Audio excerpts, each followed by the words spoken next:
Welcome back to Cover 2 Sports Talk Television. I'm Ryan Wagner, your host, with Nathan Green. Hello. We're moving on to our second segment right now. Nate's going to tell you all about the Final Four and get you set up for your bracket. Nate?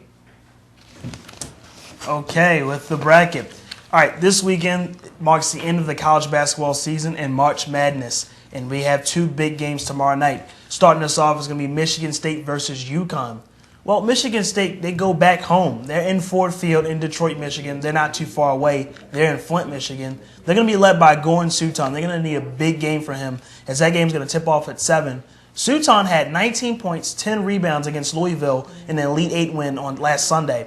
So they're going to need the big man play in guards like Raymar Morgan, Travis Walton, and Corey Lucius to really step up for them.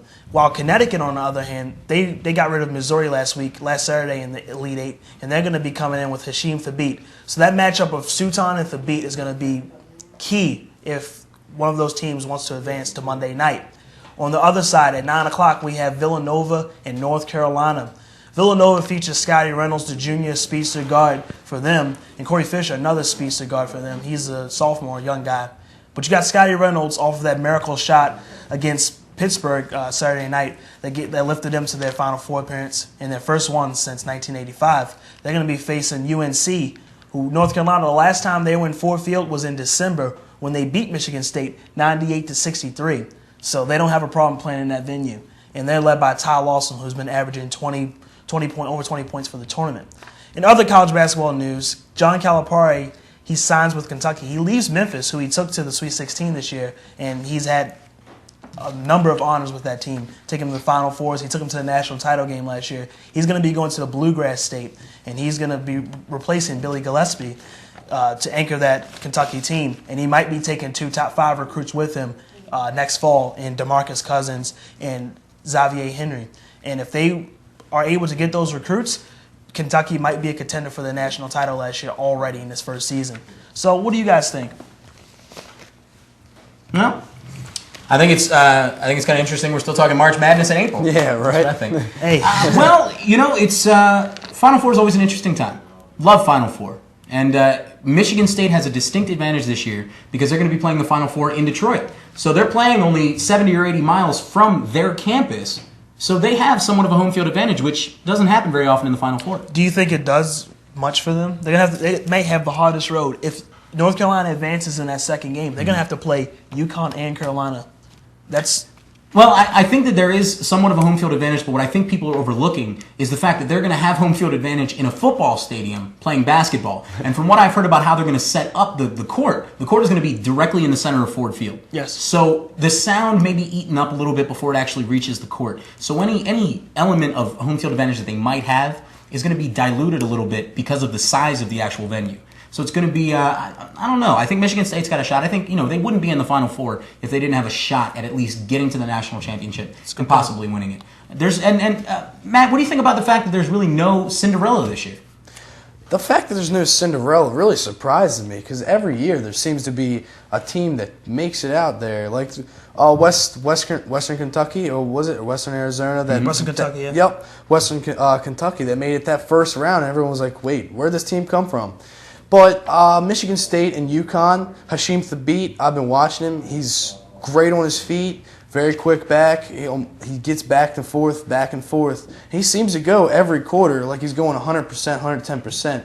So Hasheem Thabeet is definitely one you want to watch out for. And I really see UConn winning this one. But all props to Michigan State because they made it this far. They are, in my opinion, a national championship team. So they can make it this far. They'll make it far every year. Well, I tell you, Tom Izzo, head coach of Michigan State, is somebody that should be included in the best coach in the country discussion, and oftentimes is forgotten because of the style that his team plays. They're not a flashy team. No, not at all. They're never going to be flashy in Michigan State. So congratulations to Coach Izzo. It's great to see a good guy doing great things at that program. Particularly, and a lot has been made about this, with the economy the way it is in the nation, Michigan and the auto industry being hit very, very hard. It's nice to see their boys come home to Detroit with a shot at winning a national title. And that's what they're worried about. Hopefully the attendance, I don't know how ticket sales were as of yesterday, but hopefully the attendance for tomorrow night's games is going to be very high because Tom Izzo's worried about the economy and what effect it might have on that event this weekend. And the other thing, you talk about UConn, guy in Hashim Thabit that is the most dominant inside presence in Oh, college yeah. basketball Oh, this yeah. year. Yeah. If Hashim Thabit plays as well as he has been playing throughout the tournament, I don't think anybody can beat UConn. That's true. But another person I think you need to look at this weekend is Danny Green. Danny Green is one of those streaky shooters, For North but Carolina. he's a pure athlete for them.